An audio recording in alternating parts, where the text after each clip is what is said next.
Cultural values are essential in defining how people act, what is considered normal, how communication flows in societies. For decades, researchers have been on a mission to pinpoint the core values that set nation states apart.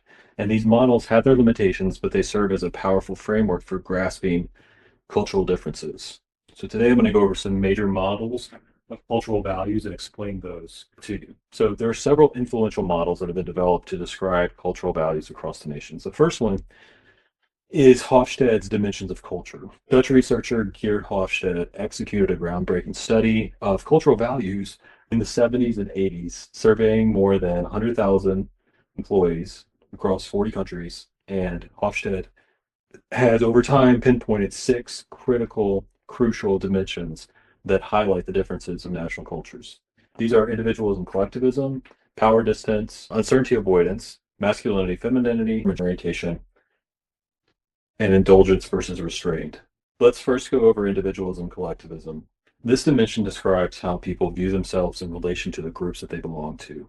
Individualist cultures like the United States, Australia, and a lot of Northern European countries tend to emphasize a certain view of personal identity, goals, and achievements.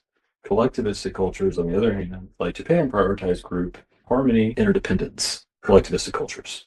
While collectivistic cultures are often described as a harmonious sea of interconnected values, they also have features of that resemble individualism. Cultures may look like a garden full of individual, vibrant, unique plants, but they also have features of collectivism. These two categories don't need to be viewed as mutually exclusive. Let's go through an example of this. Picture a kitchen that has a working staff. Picture this, the dining experience that you're going to. On the one hand, you have individual food trucks all lined up. They are preparing their own signature dishes, customizing the orders to personal tastes, the menu highlighting the unique flavor, creativity, right? And this is your individualistic culture, on the other hand. Chefs collaborating on large shared platters, family style buffet. There's a consistency, a standardization, and a focus on tradition passed down through generations. At least one or all three of these things are present in a collectivistic kitchen culture. So that is the individualism dimension.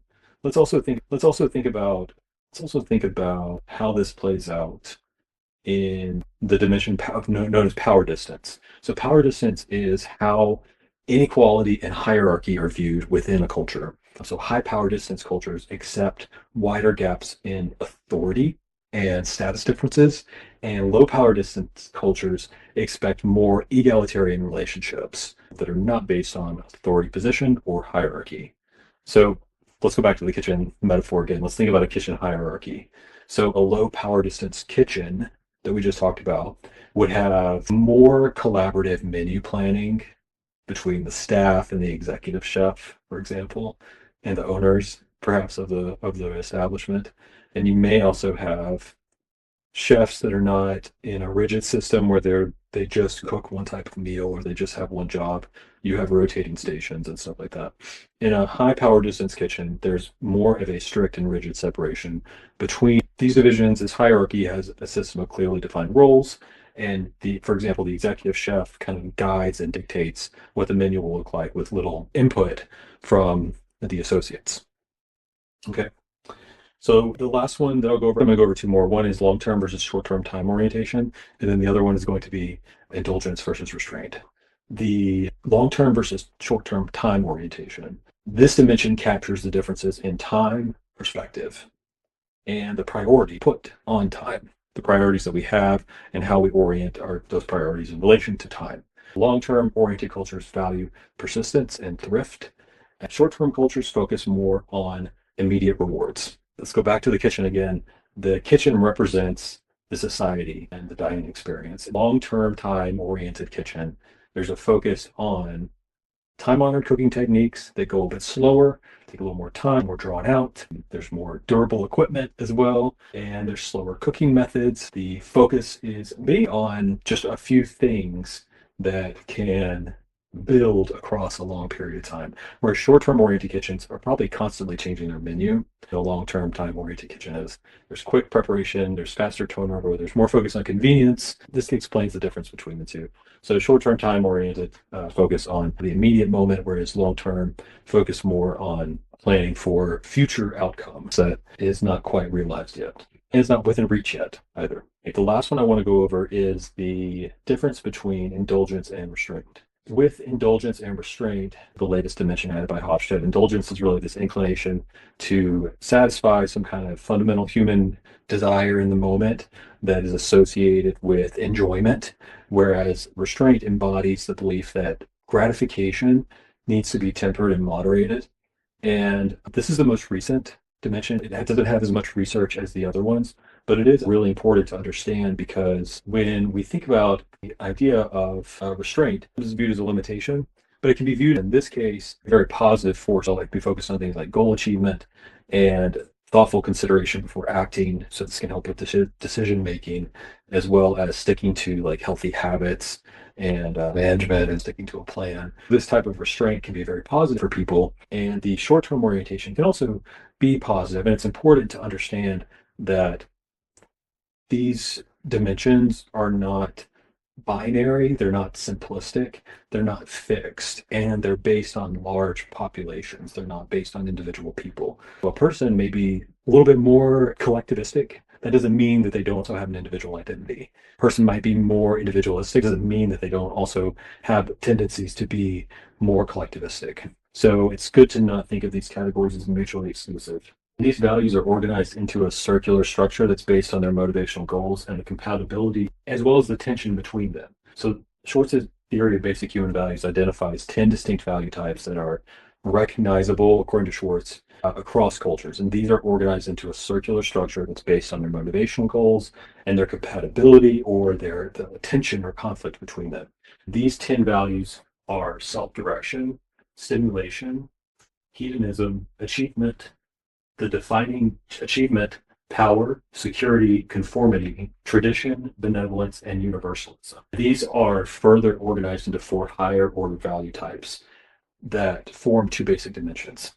Those dimensions are openness to change versus conservation. Those are 2 of the value types, and that's 1 dimension. And then the second dimension and the 2 additional value types are self-enhancement and self-transcendence. Briefly about the difference between self-enhancement and self-transcendence. Self-enhancement, it features the values of achievement and power, whereas self-transcendence features the values of universalism and benevolence. So let's go over some key differences between these 2. Self-enhancement focuses on pursuing personal interest and success, personal success, often at the expense of others. Not always, right? Not always, but that is what it tends to err toward. It encompasses power, so it emphasizes social status, it emphasizes prestige and control over human labor and over tangible resources. Achievement, that personal success through demonstrating some type of skill according to some system of social standards. And the key features and characteristics of self-enhancement are prioritizing individual goals and ambitions, emphasizing competition and personal gain, valuing social recognition, and valuing influence. And this can lead to some self-serving behaviors that can be a little off-putting to people. Again, it's important to remember that these aren't mutually exclusive. Just describing general categories, and then what you'll probably find is it probably depends on the context in which these are applied. But that's self-enhancement. Self-transcendence, in contrast, emphasizes a concern for the interests of others, and it also emphasizes a concern for others' prosperity and as well as your own. It includes 2 main values, the universalism and benevolence. Universalism focuses on being able to understand, appreciate, value difference, and the protection of others' rights for well-being and prosperity of people, as well as, if you go even further, of the environment that we live in. So I don't mean the environment like environmentalism.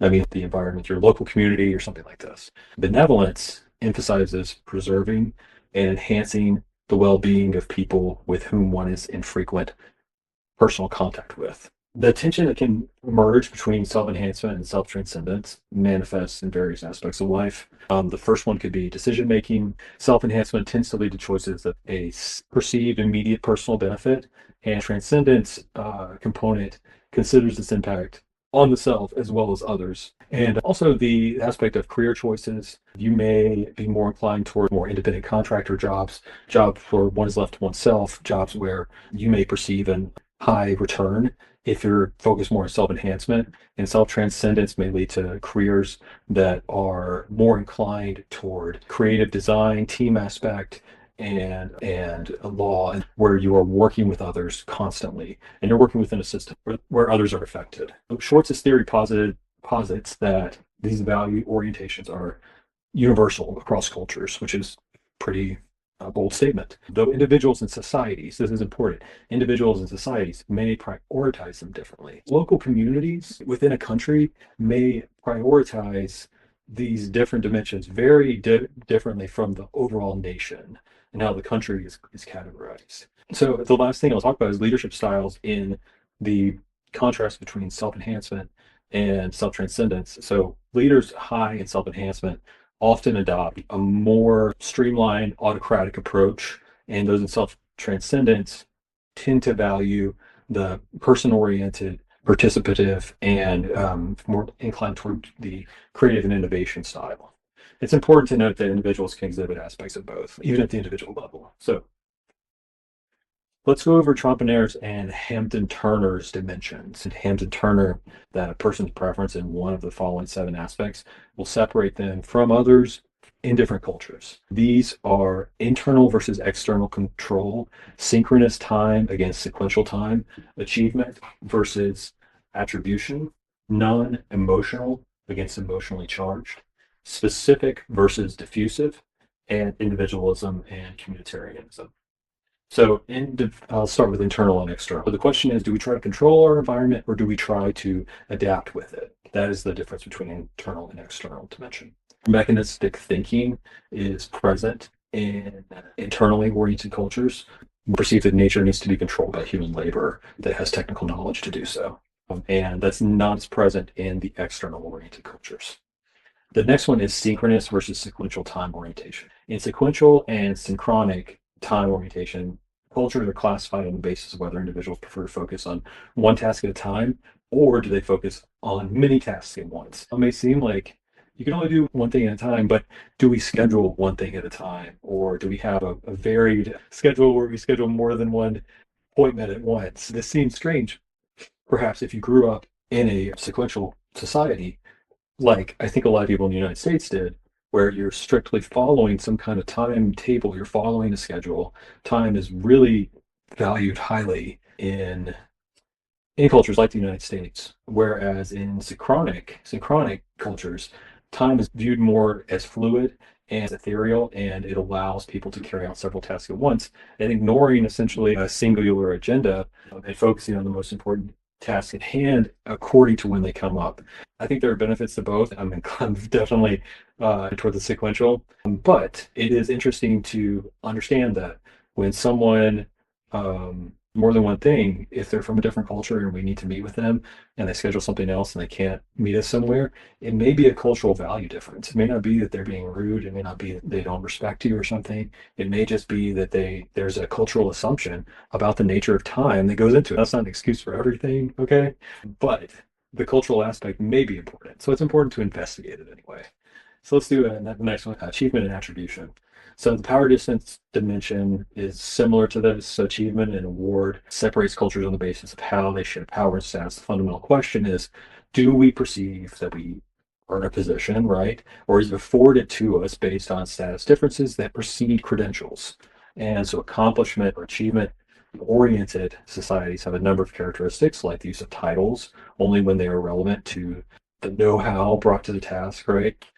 For superiors, and the hierarchy is based on previous achievements. And it's demonstrated through whatever we perceive to be the task-related competence. And companies where most senior managers are diverse in terms of age or race or gender, they've all achieved their positions through some type of dedication to learning that position and becoming good at it. That is the assumption in the achievement-oriented.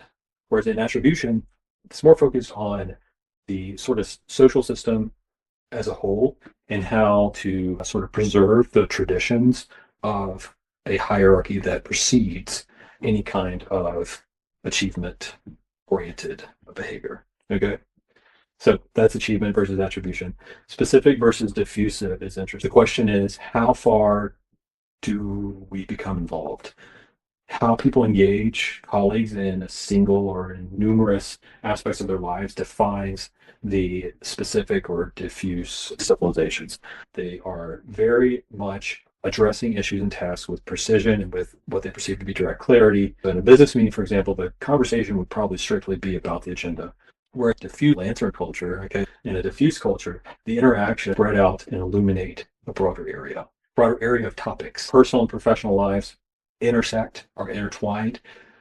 Relationships play a significant role in all interaction. In business, there might be a lot of personal conversation and relationship building before getting down to the agenda at hand. People in more narrowly focused cultures that are more specific are more likely to keep their personal and professional lives distinct and to have a kind of power inside each of their social circles. A member of a specific oriented society is more likely than people in diffuse societies to look at things with a singular focus, whereas the larger picture, the bigger picture of how this fits into a bigger picture is more the focus and the emphasis in a diffuse society. Okay, I'm going to go over universalism and particularism last, and I'll post some notes about the others as well. But let's go over universalism and particularism. So rules and laws are more important than personal interactions in universalists and particular cultures. So which is more important, the norms or is it the relationships? This is the underlying question. Let's go back to the menu example. Do you often follow the recipe to the letter or do you improvise often? What's your style on this? Universalism would say that you probably follow the recipe to the letter. And improvisation is more common in the particularism. Trompenaars and Hampton-Turner established this model of national cultural differences as the foundation for cross-cultural communication in general business and management, which is why I'm going over it in such extensive detail. There were over 8,800 managers and employees from 43 countries that participated in their research to develop this. And so as opposed to Hofstede, whose primary objective was evaluating work values, Trompenaars sought to learn about how the in the workplace behave both in the workplace and in their spare time. So Hofstede, on the other hand, discussed how people's values influence their behavior. Hampton-Turner and Trompenaars have developed a theory called dilemma theory on their study to help us kind of overcome these obstacles and learn from our differences. When problems arise and people are forced to choose between the two possibilities that seem kind of appealing, but are in fact mutually incompatible, what do we choose? When it comes to universalism, it's a concept that ideas and practices can be applied everywhere without alteration. But particularism is a notion that conditions can govern how ideas and practices should be implemented. How essential are the rules versus the connections in your life? So if you have a company that has standardized everything in their franchise model, for example, there is probably more of a universalist disposition. But you probably have a little bit of particularism. If you own a hotel, you're probably going to adapt some aspects of that hotel experience based on the culture. So there's a little bit of particularism as well. Cultures with a strong sense of universalism adhere typically to a more rigid set of formal rules, laws and rules that kind of govern their behavior, or they perceive should govern behavior. Business meetings are characterized by logical argumentation and a get down to business mentality. So high universalism is common in the United States, in Canada, in the UK, in Australia, Germany, and Sweden. Cultures that emphasize particularism view reality as more subjective, though. The importance of interpersonal interactions is also as central as the business agenda. And during meetings in a specific context, it's crucial to get to know the individuals you're doing business with. Personal ramblings at business meetings don't need to be dismissed necessarily. They don't need to be saved for later. They're not trivial. They're not irrelevant. They're not going to be dismissed by someone from a universalist society. You'll find universalist societies in countries like Indonesia, in South Korea, in China, and these are countries with a high degree of particularism. Cultural values have also been linked to other societal characteristics. They discuss in a lot of these dimensions. Studies show correlations between cultural values and national happiness rankings. Every year in the Netherlands, they do the National Happiness Index. I'll post a link to that. There's also spirituality and religiosity. The importance of religion varies across cultures. And there's also a different emphasis on the perceptions of environmental sustainability. There's a comprehensive index that monitors 21 facets of environmental sustainability that includes like natural resource assets, historical, as well as current pollution metrics, as well as water quality and greenhouse gas emissions, things like this. The countries that received the lowest rankings were Iraq, Uzbekistan, Taiwan, and North Korea. And the United States is somewhere around 45, which showcases a middle ranking. It highlights some commendable achievements by the U.S. in areas like water quality and environmental protections. A lot of waste in the U.S. I don't think you need to live in any particular area of the U.S. to know that this is going to be an issue. So let's move now. Okay, so I've gone over some of the dimensions. I've gone over the different frameworks and models.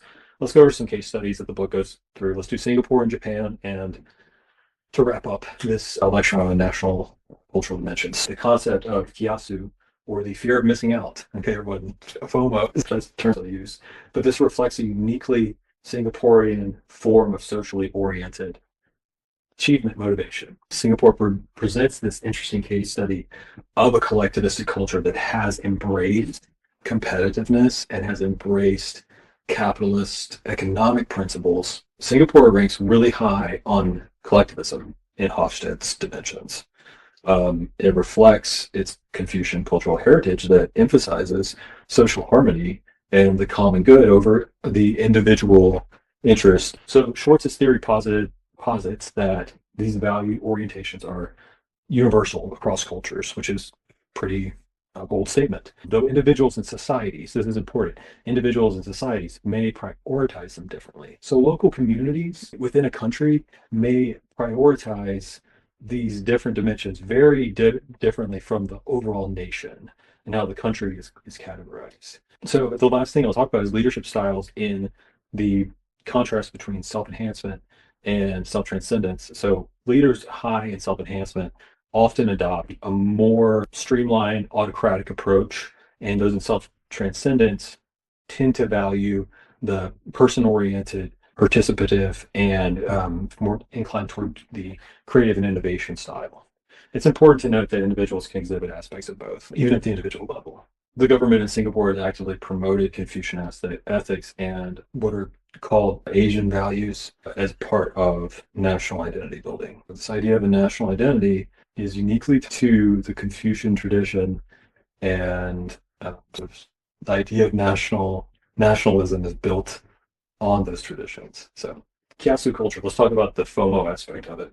Despite its collectivist orientation, Singapore has developed a uniquely competitive mindset that is known as kiasu, which translates to the fear of missing out. So kiasu embodies a social-oriented achievement motivation that drives Singaporeans, according to this approach in general, to strive for success and to outperform others while still operating within the collectivistic norms.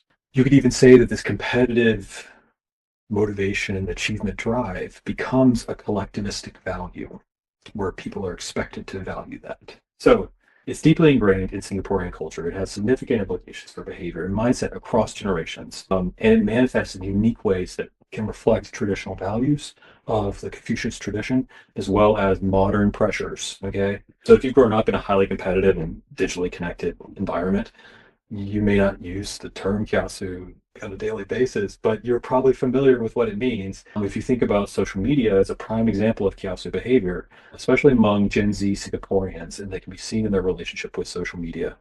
So if there's a Singaporean student who's constantly checking her social media, and not just for entertainment, but out of a deep-seated anxiety about missing out on the trends, the opportunities, the social connections. And this behavior is driven by the kiasu mentality in several ways.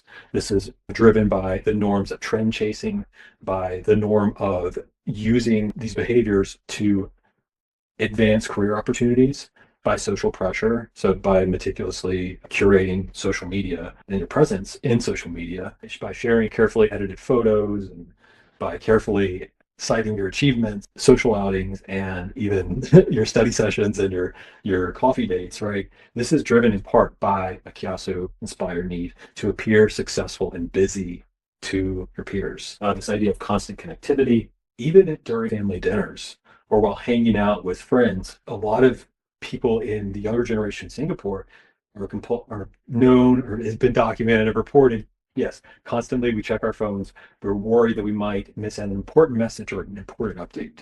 Okay, and so there's a paradox here. The kiasu paradox that's presented, I think, across generations, but especially for people that feel like they need to be digitally connected all the time. There's a lot of stress and burnout. There's constant pressure to keep up and not to miss anything due to that anxiety. And it's exhausting, basically, which leads to the burnout.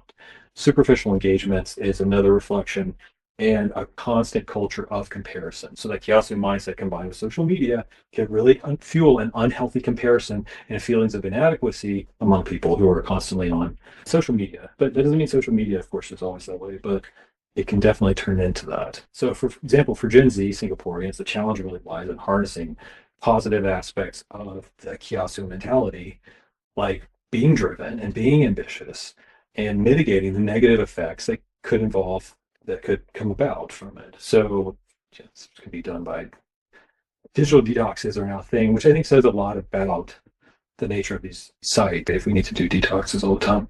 Setting personal goals, cultivating deep, meaningful relationships offline, those can really help. But what Singapore faces, the challenge that Singapore faces, is preserving Confucian ethics and the traditions and operating in a modern capitalist economy. So there's a tension really between a collectivist interest on the social cohesion and individual tendencies that are promoted by Western style education that's very prominent in Singapore and by the global business culture, which is also very prominent in Singapore. And the other cultural aspect that's interesting in Singapore is that they have a very multi-ethnic identity. It's predominantly people in Singapore identify as Chinese ethnically, but Singapore is a multiracial society without a doubt that has had to forge this national identity in response to their multi-ethnic, multiracial heritage and background. So the government has really promoted racial harmony, ethnic harmony, in-group, out-group cohesions, trying to break down those boundaries, and a shared Singaporean identity that's supposed to be able to transcend those ethnic differences. Singapore's government has really taken a somewhat paternalistic, but also perhaps arguably a pragmatic approach to focus on economic development based on the capitalist norms and social stability. And this has really resulted in a highly regulated society that has restrictions on individual freedoms, but those are justified as necessary for the common Singaporean national good. So again, it's one of these issues that comes about when you have national identity and national cultures. There's a lot of complexity in there. And that's what I want to get across in this discussion, which has turned into a longer discussion than I intended. So I appreciate you all making it this far. Let's go over Japan and then do the last part. So Japan offers insights how a historically homogeneous society is adapting to globalization and demographic shifts. Japan has long prided itself on its ethnic homogeneity. 98% of the population are ethnically Japanese, and this homogeneity has shaped many aspects of Japanese society, from the communication styles to the social norms. The two that I want to talk about right now are the concept of wa and the concept of amae. Wa is harmony and amae is interdependence, and these are central to Japanese culture. They emphasize this aspect of group cohesion and social relationships, and they are evident in responses to a lot of crisis situations. You'll see cultural values most prominently reflected when there's a high stakes situation that comes about. So in the 2011 earthquake and the tsunami, for example, the book talks a little bit about, the chapter that I posted talks a little bit about how wa and amae came about from those events. So there are a lot of studies though now that suggest that even though when Hofstede did the cultural dimension in the 70s and 80s, maybe the generations in Japan were more inclined toward collectivism, but their recent studies suggest the younger generations in Japan in particular may be shifting toward more individualistic values, and this generational change can lead to what are perceived as some cultural shifts in the coming decades. Also, there's a rapid aging and declining population in Japan, which is forcing a reconsideration of their immigration policies. This particular topic has led to its potential influx of non-Japanese citizen workers. This could challenge the perception of Japan as a nation, as a homogeneous society. Also, another thing that's changing in Japan is technology and robotics as a solution to various social and economic challenges. So the acceptance of robotics in daily life reflects the attitudes that are rooted in Shinto and Buddhist beliefs that don't sharply distinguish between animate and inanimate objects. And you see these cultural traditions and values reflected in decisions that are related to the global economy, which is just fascinating. I think when we think about how do we explain the reasons that one culture focuses on this and another culture focuses on that, and when you look at the cultural values, you can get an idea in general, and then you can dig deeper and find more specifics. While maintaining a lot of traditional aspects, Japan has been significantly influenced by Western culture, especially US popular culture. And this has led to a complex national identity as well that blends a lot of Japanese values with more global influences. So understanding cultural values provides valuable insights into communication patterns and social norms across societies. It's crucial to approach these models critically and to avoid overgeneralizing, because as globalization and demographic shifts continue, many societies are experiencing evolving value systems that challenge traditional categorizations. And ongoing research is really needed to capture the dynamic nature of cultural values in an interconnected